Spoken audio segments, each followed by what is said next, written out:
नमस्कार दोस्तों, कविता Yadav YouTube channel पर आप सभी का स्वागत है। संपूर्ण हिंदी विषय की तैयारी को आगे बढ़ाते हुए आज की क्लास के अंतर्गत हम करेंगे भारतीय काव्य शास्त्र। भारतीय काव्य शास्त्र के अंतर्गत जितने भी हमारे प्रमुख आचार्य रहे हैं, विद्वान रहे हैं, उनसे संबंधित एक क्लास के अंतर्गत हमने देख ही लिया था कौन सा आचार्य किस शताब्दी के अंतर्गत हुआ और जो है उन आचार्यों के ग्रंथ का क्या नाम है और उन्होंने कौन कौन से संप्रदाय दिए। जैसे कि भरत मुनि ने रस सिद्धांत का संप्रदाय का परिवर्तन किया। उसके बाद जो है और 4 अन्य जो आचार्य रहे उन्होंने आगे चल के रस की व्याख्या की। भामा ने अलंकार संप्रदाय चलाया, जो है वामन ने रीति संप्रदाय, कुंतक ने वक्रोक्ति संप्रदाय। इसी प्रकार से जितने भी प्रमुख आचार्य रहे हमारे, उनका जो समय भी पूछा जाता है परीक्षा में और उन्होंने किस संप्रदाय का परिवर्तन किया, ये तथ्य भी परीक्षाओं में पूछे जाते हैं।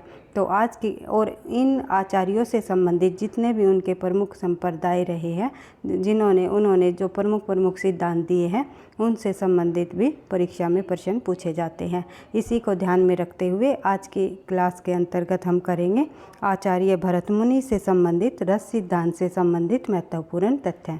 तो देख लेते हैं, शुरुआत कर लेते हैं। जिस भी परीक्षा में भारतीय काव्य शास्त्र से संबंधित परीक्षा में प्रश्न पूछे जाएंगे, उन सभी के लिए ये क्लास मददगार साबित होगी। रस सिद्धांत से संबंधित तो जो है लगभग सभी कंपटीशन परीक्षाओं में प्रश्न पूछे जाते हैं। टीजीटी पीजीटी परीक्षा हो या एनटीए नेट की परीक्षा हो या कोई जो है सहायक प्रोफेसर अर्थात प्रोफेसर संबंधी कोई परीक्षा हो या फिर यूपीएससी की परीक्षा हो या अन्य कोई और परीक्षा हो जिसमें काव्य शास्त्र संबंधी प्रश्न पूछे जाते हैं, तो रस सिद्धांत के टॉपिक को आपको समझना अति आवश्यक है। तो देख लेते हैं, शुरुआत कर लेते हैं। भरत मुनि जी द्वारा दिए गए रस सिद्धांत को समझने की कोशिश करते हैं। एक एक बिंदु से एक एक पॉइंट से यहाँ आपको परीक्षा में प्रश्न देखने को मिलेंगे, इसलिए एक एक तथ्य को आपको समझते हुए चलना है। देख लेते हैं। रस सिद्धांत भारतीय काव्य शास्त्र में प्राचीनतम सिद्धांत है। अगर ये पूछा जाए परीक्षा में कि भारतीय काव्य शास्त्र के अंतर्गत सबसे प्राचीनतम सिद्धांत कौन सा माना जाता है, वो माना जाता है रस सिद्धांत। यद्यपि इसे व्यापक प्रतिष्ठा बाद में प्राप्त हुई, यही कारण है कि अलंकार सिद्धांत को रस सिद्धांत से प्राचीन माना जाने लगा। पहले तो रस सिद्धांत की आया था, जैसे भरत मुनि ने रस सिद्धांत का परिवर्तन किया था, लेकिन अलंकार सिद्धांत को जो है अधिक प्रतिष्ठा मिली हुई है रस सिद्धांत की अपेक्षा, क्योंकि अलंकार सिद्धांत जो है भामा जी द्वारा दिया गया संप्रदाय है, सिद्धांत है। और जो है रस सिद्धांत जो है भरत मुनि ने नाट्य शास्त्र में तो इसको जो है इस सिद्धांत का परिवर्तन कर दिया था। नाट्य शास्त्र जो है भरत मुनि जी का ग्रंथ है, ये आपको ध्यान रखना है। कई बार परीक्षा में पूछा जाता है नाट्य शास्त्र। आई होप आप समझ रहे होंगे। तो इसके अंतर्गत इन्होंने रस सिद्धांत का परिवर्तन किया था, लेकिन जो है पूरी तरह से इसकी व्याख्या नहीं की। लेकिन अलंकार सिद्धांत के बाद जो 4 आचार्य हमारे हुए, प्रमुख आचार्य आए, उन्होंने जो है रस सिद्धांत का पूरी तरह से जो है उसकी व्याख्या की विवेचन किया। तो ये आपको ध्यान रखना है। प्राचीनतम सिद्धांत पूछ लिया जाए रस सिद्धांत, लेकिन सबसे पहले प्रतिष्ठिता किस सिद्धांत को प्राप्त हुई, वो हुई अलंकार सिद्धांत को। उसके बाद देख लेते हैं आगे। इस सिद्धांत के मूल प्रवर्तक आचार्य भरत मुनि 200 ईस्वी पूर्व इनके जो है समय माना जाता है। भरत मुनि का जो समय है 2री शताब्दी माना जाता है। कहीं कहीं जो है आपको परीक्षा में प्रथम शताब्दी भी देखने को मिलेगा।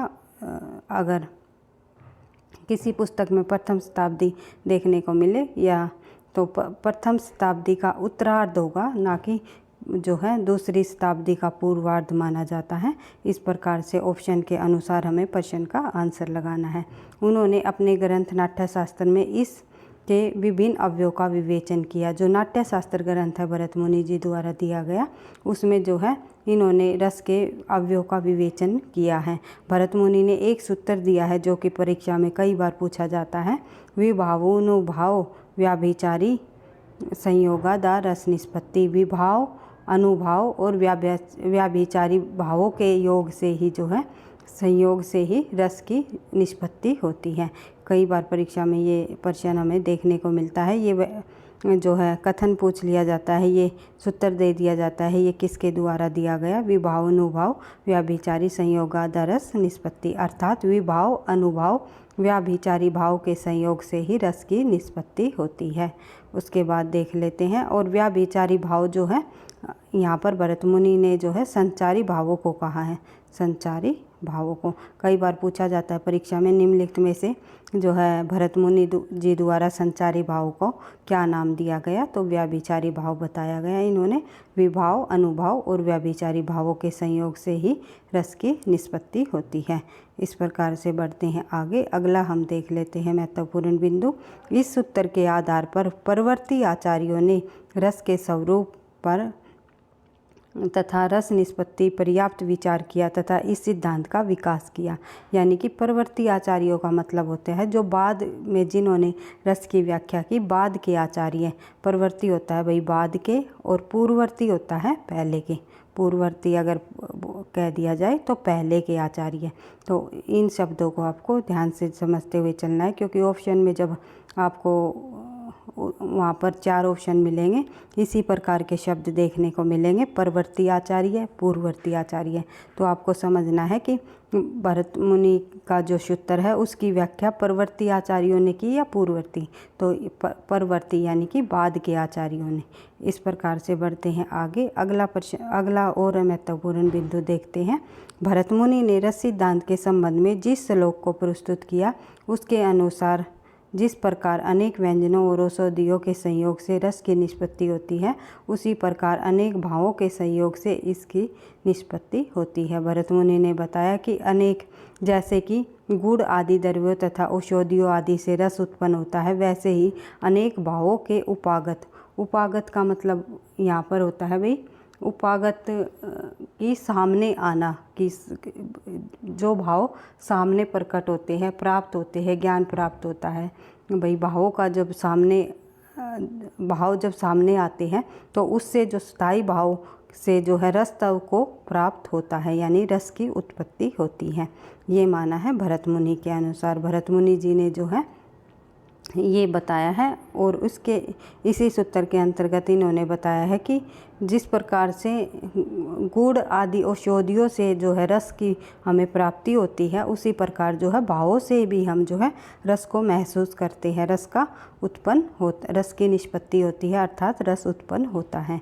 उसके बाद देख लेते हैं भरत मुनि के रस सूत्र के अनुसार भावानुभाव व्याभिचारी संयोगादार रस निष्पत्ति।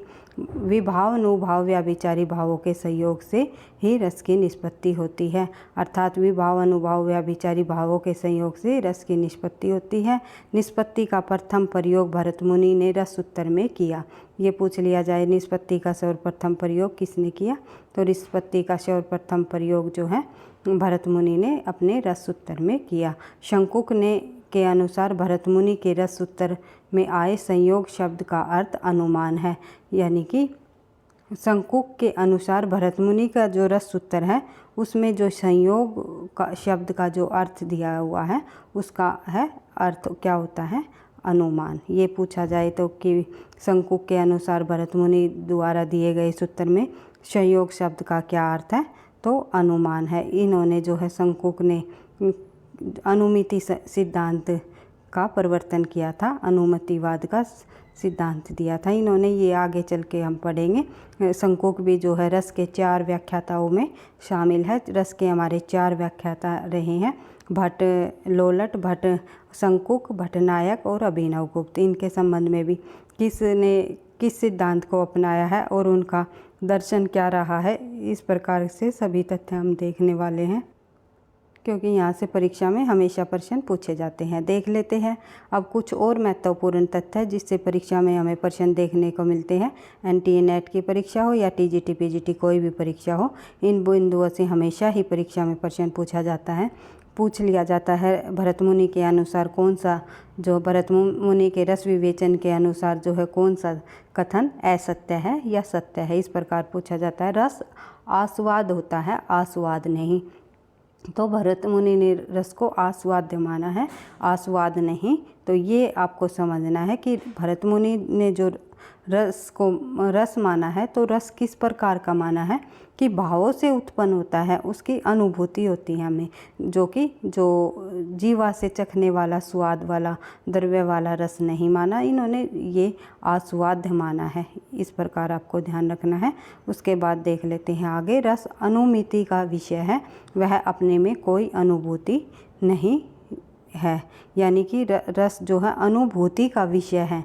रस जो एक प्रकार से जो है रस के द्वारा अनुभूति होती है, महसूस होता है रस, वह अपने में कोई अनुभूति नहीं है, उसे हम जो है जीवा से स्वाद नहीं ले सकते उसका, ये मानना है। इसी को इन्होंने कहा है रस आस्वाद नहीं है, रस आस्वाद है, आस्वाद नहीं है। इस प्रकार इस कथन को आपको ध्यान रखना है, क्योंकि कई बार ये परीक्षा में पूछा जाता है और बच्चे कंफ्यूज हो जाते हैं। बढ़ते हैं आगे। रस विषयगत होता है, विषयीगत नहीं। भरत मुनि ने विषयगत रूप से रस की व्याख्या भी की है। स्थायी भाव विभावादि के संयोग से रस रूप में परिणति होता है, यानी कि जो स्थायी भाव होता है विभाव आदि के संयोग से ही जो है रस में परिवर्तन मतलब रस के रूप में जो है वो परिवर्तित हो जाता है। उसके बाद रस का मूल आधार यही स्थायी भाव है, जो रस तो नहीं है परंतु विभाव आदि के संयोग से रस के रूप में बदल जाता है। यानी कि कहने का मतलब यही है कि बार बार वही इन पॉइंटों के माध्यम से यही बात समझ आ रही है। तो रस का मूल आधार जो है भरत मुनि ने स्थायी भाव को माना है। जो एक रस स्थायी भाव जो है रस तो नहीं है, लेकिन विभाव आदि के जो संयोग से जो है रस के रूप में बदल जाता है। उसके बाद देख लेते हैं। नायक अभिनेता का स्थायी भाव ही रस रूप में बदलता है। तो नायक या अभिनेता का जो स्थायी भाव होता है वो ही रस रूप में बदलता है। उसके बाद देख लेते हैं रस सूत्र के व्याख्याता।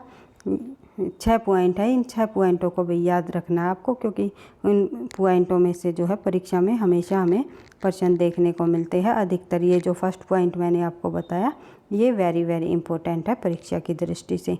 उसके बाद रस सूत्र के जो व्याख्याता हैं हमारे 4 आचार्य रहे हैं, उन्होंने किन किन किस दर्शन का प्रतिपादन किया है और रस के संबंध के अनुसार रस की निष्पत्ति उन्होंने किससे मानी है और संयोग का अर्थ उन्होंने क्या बताया है, इन सभी पॉइंटों से भी परीक्षा में प्रश्न हमें देखने को मिलते हैं। तो भरत मुनि ने रस सूत्र में आए संयोग एवं निष्पत्ति शब्द की व्याख्या जिन 4 आचार्यों ने की उन्हें रस सूत्र व्याख्याता आचार्य कहा जाता है। इन आचार्यों के नाम है भट्टलोलट, शंकुक, भट्टनायक और अभिनवगुप्त।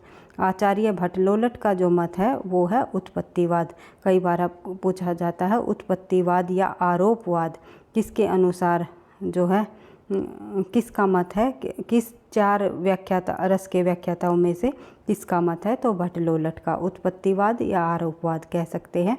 इनके अनुसार निष्पत्ति का अर्थ बताया इन्होंने उत्पत्ति और संयोग का अर्थ बताया है उत्पाद्य व उत्पादक। उसके बाद देख लेते हैं इन्होंने जो है गम्य या गम्यक एवं पोष्य पोषक संबंध जो ये रस की स्थिति अनुकार्य मूल पात्र में मानते हैं। दर्शक अभिनेताओं का मूल पात्रों का आरोप कर लेता है, इसलिए उसका मत आरोपवाद कहा जाता है। जो मूल पात्र होते हैं, जो दर्शक होते हैं, जो उनके मूल पात्रों का आरोप कर लेता है, यानी कि जो दर्शक होते हैं कि देखते हुए किसी भी नाटक को या किसी भी जो वहाँ पर जो दृश्य दिखाया जा रहा है उसका जो दर्शक होते हैं अभिनेताओं पर मूल पात्रों पर का आरोप कर लेते हैं। दर्शक स्वयं को ही मूल पात्र समझ लेते हैं। उन्हें ये लगता है कि जो घटना घट रही है वे जो है उन्हीं के जीवन में घट रही है। यानी कि दर्शक होते हैं, देखने वाले होते हैं, सहृदय होते हैं, अर्थात पाठक कह सकते हैं या श्रोता कह सकते हैं। ये जो है आरोप जो है मूल पात्रों पर अपना आरोप कर लेते हैं, अभिनेता पर या मूल पात्रों पर। कई बार हम इतना लीन हो जाते हैं किसी भी जो है नाटक को या फिल्म को देखते हुए, तो हमें ये महसूस होने लगता है कि ये घटना है हमारे साथ ही घट रही है। तो तो इसका मतलब ये है यहाँ पर। उसके बाद देख लेते हैं आचार्य शंकुक का मत। शंकुक का मत होता है अनुमितिवाद कहा जाता है। इन्होंने जो है चित्तरतुरंग न्याय के आधार पर रस निष्पत्ति की व्याख्या की है। किसके आधार पर? कई बार परीक्षा में पूछा जाता है चित्तरतुरंग न्याय के आधार पर किन्होंने रस की निष्पत्ति की है, तो आचार्य शंकुक ने। और इनका जो वाद है, इनके सिद्धांत का क्या नाम है? अनुमितिवाद। उसके बाद देख लेते हैं, जैसे कि चित्र में बने तुरंग, यानी कि जो चित्र में बना तुरंग का मतलब है घोड़े, चित्र जो घोड़े का चित्र देखकर उसे घोड़ा मान लेना, उसी प्रकार दर्शक या नाटक में राम आदि की परिणति कर लेता है, फिर उसे रति आदि भाव का अनुमान कर लेता है। इस विलक्षण अनुमान को कला प्रतीति भी कहा जाता है। शंकुक के अनुसार संयोग का अर्थ है अनुमान और निष्पत्ति का अर्थ है अनुमिति। यानी कि कहने का मतलब यह है कि जो आचार्य शंकुक जी हैं उन्होंने चित्तरतुरंग न्याय के आधार पर रस की निष्पत्ति की व्याख्या मानी है। उन्होंने अनुमितिवाद के सिद्धांत का प्रतिपादन किया है। जैसे कि उन्होंने चित्तरतुरंग न्याय का मतलब क्या यहाँ पर क्या बताया, जैसे कि कोई पाठक है या कोई श्रोता है या कोई जो सहृदय है किसी नाटक को देख रहा है, दर्शक को देख रहा है, तो वहाँ पर वो अगर वो घोड़े के चित्र को देखकर जो है उसे घोड़ा मान लेता है, यानी कि घोड़े को चित्र को देखकर उसे जो है घोड़ा मान लेता है, यानी कि एक तरह से जैसे राम के कोई दर्शक है, जैसे हम बैठे हैं और राम हमारे सामने रामलीला का दृश्य हो रहा है, तो श्री राम की जब एंट्री होती है, जो उनका आगमन होता है, तो एकदम से हमारे मन के भाव क्या होते हैं कि भगवान श्री राम प्रकट हो गए। कि किसी को देख करके, किसी के अभिनय को देख करके या किसी पात्र को देख करके उसका मूल रूप मान लेना ही यहाँ पर चित्तरतुरंग न्याय को दर्शाता है। बढ़ते हैं आगे। आई होप आप समझ रहे होंगे और वही वीडियो आपको लगता है आपकी परीक्षाओं के लिए ये रस सिद्धांत से संबंधित परीक्षा में प्रश्न पूछे जाएंगे और आपको समझ आ रहा है और आपके लिए हेल्पफुल रहेगा, तो प्लीज़ वीडियो को आप लाइक और कमेंट अवश्य किया करो, क्योंकि आपके लाइक और कमेंट से ही जो मुझे नेक्स्ट क्लास बनाने का और अधिक मोटिवेशन भी मिलेगा। और वीडियो जो आप देख रहे हो अगर पहली बार हो तो वीडियोज़ को सब्सक्राइब भी कर लेना, क्योंकि अगर आप सब्सक्राइब कर लोगे तो हर रोज़ हमारी जो हिंदी विषय से संबंधित एक महत्वपूर्ण टॉपिक के साथ क्लास आती है, तो उसका नोटिफिकेशन भी आपको समय पर मिलता रहेगा। तो देख लेते हैं अगला जो रस की व्याख्याता रही है वे है हमारे भट्टनायक। भट्टनायक के अनुसार जो है भुक्तिवाद कहा जाता है। भट्टनायक का जो मत है उसको भुक्तिवाद कहा जाता है। इसे निष्पत्ति में इसका सबसे बड़ा योगदान रहा है। साधारणीकरण का इन्होंने सिद्धांत दिया है। कई बार परीक्षा में पूछा जाता है निम्नलिखित में से रस के व्याख्याताओं में से साधारणीकरण का सिद्धांत किन्होंने दिया, तो भट्टनायक ने। भावुकता व्यापार को वे साधारणीकरण कहते हैं तथा अपने पराये की भावना से मुक्त होकर सामान्यीकृत हो जाता है। उसके अनुसार संयोग का अर्थ है भोज्य व भोजक संबंध, निष्पत्ति का अर्थ है भुक्ति। इस प्रकार से परीक्षाओं में ये पूछा जाता है। शंकुक के अनुसार जो संयोग व संयोग का अर्थ क्या बताया है, निष्पत्ति का अर्थ क्या बताया है। भट्टलोलट ने संयोग का अर्थ क्या बताया है, निष्पत्ति का अर्थ क्या बताया है, या फिर जो है अभिनवगुप्त ने निष्पत्ति का अर्थ क्या बताया है। इस प्रकार से परीक्षा में हमें प्रश्न देखने को मिलते हैं। इसीलिए इन बिंदुओं को जो है आप जो है 1-2 बार रिवाइज करके जाना है और इनको अच्छे से समझ करके याद करते हुए परीक्षा में जाना है, क्योंकि आपको यहाँ से कम 5 से 6 प्रश्न आपके अवश्य ही जो है देखने को मिलेंगे परीक्षा में, क्योंकि क्रम वाइज भी कई बार परीक्षणों को पूछ लिया जाता है या इनके सिद्धांत को पूछ लिया जाता है या इन आचार्यों के संबंध में कोई महत्वपूर्ण तथ्य पूछ लिया जाता है। तो उसके बाद देख लेते हैं आगे। अगला जो हमारा प्रश्न, अगला महत्वपूर्ण बिंदु है हमारा, वो है आचार्य अभिनवगुप्त। अभिनवगुप्त का क्या मत रहा है, तो अभिनवगुप्त का मत है अभिव्यक्तिवाद। तो इन चारों आचार्यों के मत को, सिद्धांत को परीक्षा में अवश्य ही पूछा जाता है। इम्पोर्टेंट है परीक्षा की दृष्टि से काफ़ी।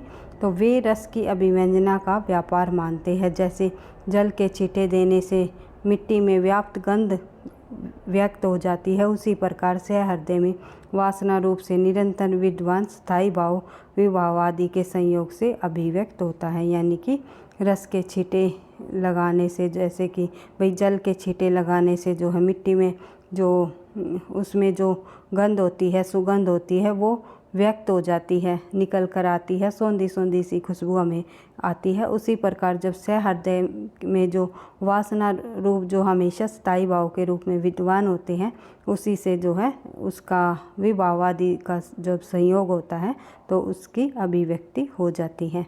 तो वे रस की सत्ता आत्मगत मानते हैं तथा रस से हृदय सामाजिक के हृदय में व्याप्त मानते हैं, कि वे मानते हैं कि हमेशा उनके अंदर से हृदय के अंतर या अर्थात सामाजिक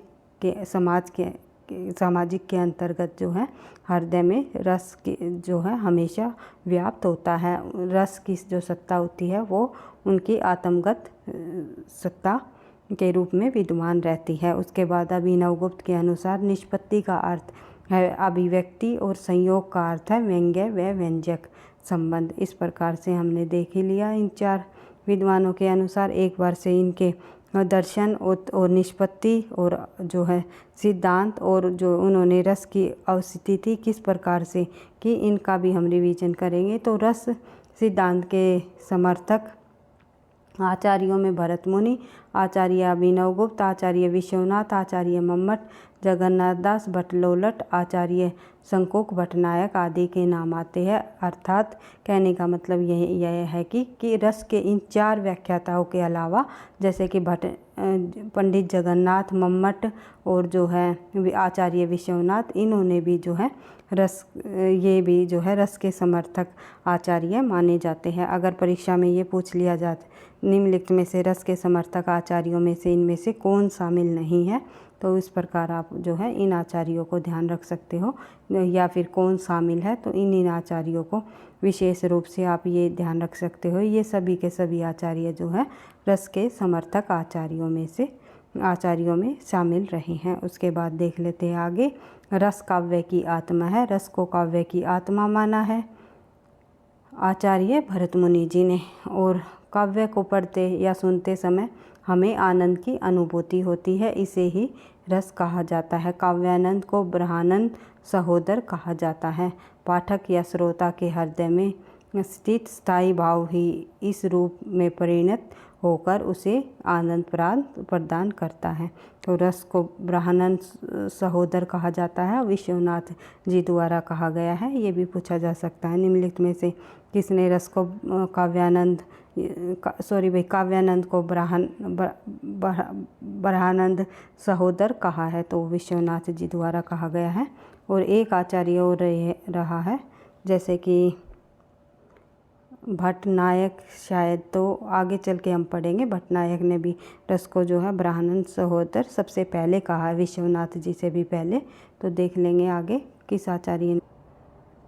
उसके बाद देख लेते हैं भाई आगे। अगला हमारा पॉइंट है, ये जो हमारे चार आचार्य हमने पढ़े हैं रस के व्याख्याताओं के रूप में, भट्टलोलट, शंकुक, भट्टनायक और अभिनवगुप्त, इन आचार्यों ने किन दर्शन का प्रतिपादन किया, इन्होंने जो है कि रस की उत्पत्ति किस शब्द से मानी है, इनके सिद्धांत का नाम, रस की अवस्थिति, इन सभी बिंदुओं को भी एक बार से हम रिवाइज कर लेते हैं ताकि परीक्षा में इनसे संबंधी अगर कोई भी प्रश्न पूछा जाए तो आप आसानी से उसका सही आंसर दे सको। तो भट्टलोलट के अनुसार जो है इन्होंने मीमांसा दर्शन दिया है। तो भट्टलोलट ने किस दर्शन का प्रतिपादन किया है? मीमांसा। कई बार पूछा जाता है। निष्पत्ति जो है इन्होंने उत्पत्ति, रस की निष्पत्ति जो है ये अर्थात उत्पत्ति से मानी है। उसके बाद उत्पत्तिवाद या आरोपवाद इन्होंने सिद्धांत दिया है। इन्होंने जो है मूल पात्र का ही मतलब मूल पात्र में जो है आरोप लगा दिया है। स्वयं जो दर्शक होता है वो ही अपने आप को समझ बैठता है।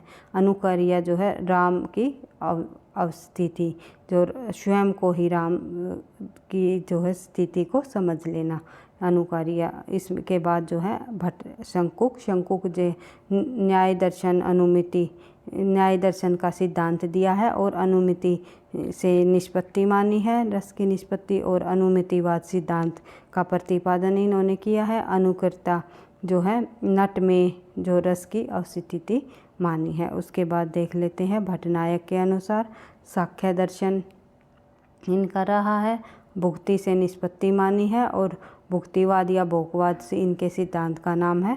प्रेषक या दर्श में रस की अवस्थिति होती है। उसके बाद देख लेते हैं आगे अभिनवगुप्त। अभिनवगुप्त का जो दर्शन है उसका नाम है शैव दर्शन। व्यंजक इनके संयोजक का अर्थ बताया है और अभिव्यक्तिवाद से जो अभिव्यक्ति से जो है रस की निष्पत्ति मानी है। अभिव्यक्तिवाद के सिद्धांत का प्रतिपादन किया है।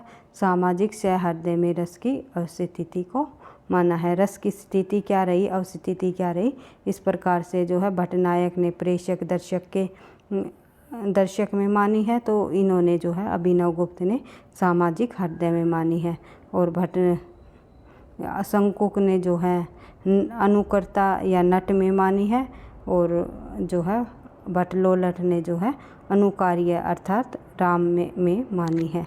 इस प्रकार से आपको ध्यान रखना है इनके अनुसार दिए गए सभी सिद्धांत और दर्शन का प्रतिपादन किस प्रकार से इन्होंने किया है, किस में उन्होंने रस की निष्पत्ति मानी है और किस में उन्होंने जो है रस की अवस्थिति मानी है। उसके बाद देख लेते हैं आचार्य विश्वनाथ के अनुसार रस की विशेषताएं। तो आचार्य विश्वनाथ जी द्वारा ये एक श्लोक दिया गया है जिसमें आपको इन सभी बिंदुओं का पता चलेगा कि इन बिंदुओं के अनुसार जो है इन्होंने रस के अंतर्गत जो विशेषताएं इसमें दी हुई है तो उन्हें हम देख लेते हैं। एक जो भरत मुनि जी कहते हैं, विश्वनाथ जी कहते हैं, विश्वनाथ जी के अनुसार रस आस्वाद रूप है, आस्वाद नहीं, क्योंकि भरत मुनि ने रस को आस्वाद माना है।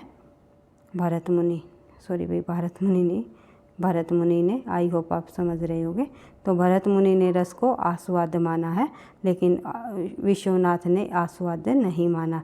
इन्हें क्या माना है, आस्वाद, यानी कि रस का हम जो है स्वाद ले सकते हैं, चख सकते हैं, जीवा से हम जो है चख सकते हैं। इस प्रकार से बढ़ते हैं आगे। रस की उत्पत्ति तमोगुण के उद्रेक से होती है।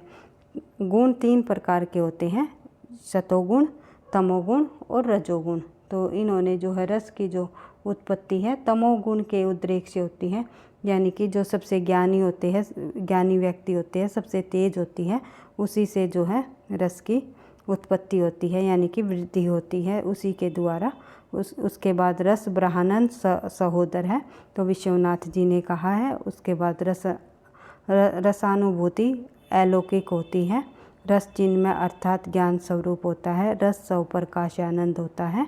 रस अखंड होता है। रस की अनुभूति तन्मयता की स्थिति में होती है। रस लोकोत्तर चमत्कार होता है।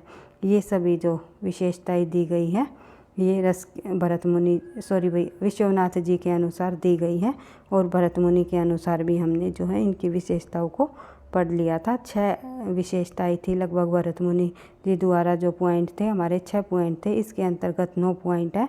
इन सभी बिंदुओं को आपको ध्यान रखना है। भरत मुनि और विश्वनाथ जी द्वारा दी गई रस से संबंधित जो विशेषताएं हैं ये परीक्षाओं में पूछी जाती हैं।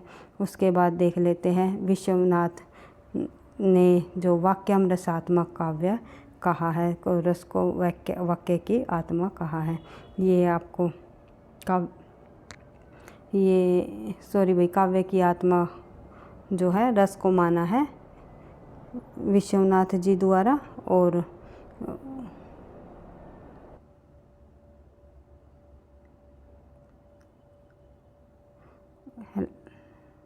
आज का टॉपिक भाई हमारा इतना ही रहेगा। तो इसी प्रकार से जो है आगे के जो हमारे महत्वपूर्ण बिंदु है, जैसे कि रस के अवयव के संबंध में जितने भी हमारे महत्वपूर्ण बिंदु हैं वे, और अन्य जो रस से संबंधित जितने भी महत्वपूर्ण तथ्य है जो परीक्षाओं में पूछे जाते हैं, उनको हम नेक्स्ट क्लास में करने की पूरी कोशिश करेंगे। और जैसे कि आलंबन, उद्दीपन, अनुभाव, व्यभिचारी भाव, संचारी भावों की संख्या कितनी है और किन किन विद्वानों द्वारा, और अन्य महत्वपूर्ण जो हमारे बिंदु रहे हैं, जैसे कि भरत मुनि ने जो ये 8 रस उन्होंने माने हैं, उनके स्थायी भाव, उनका वर्ण रंग कौन सा रहा, देवता कौन सा रहा, ये बिंदु भी कई बार परीक्षाओं में पूछे जाते हैं। ती के कितने भेद रहे, तो इस प्रकार से जो है और अन्य विद्वानों द्वारा भी जो इतने भी महत्वपूर्ण तथ्य परीक्षा में पूछे जाते हैं सभी बिंदुओं को हम नेक्स्ट क्लास में करने की पूरी कोशिश करेंगे।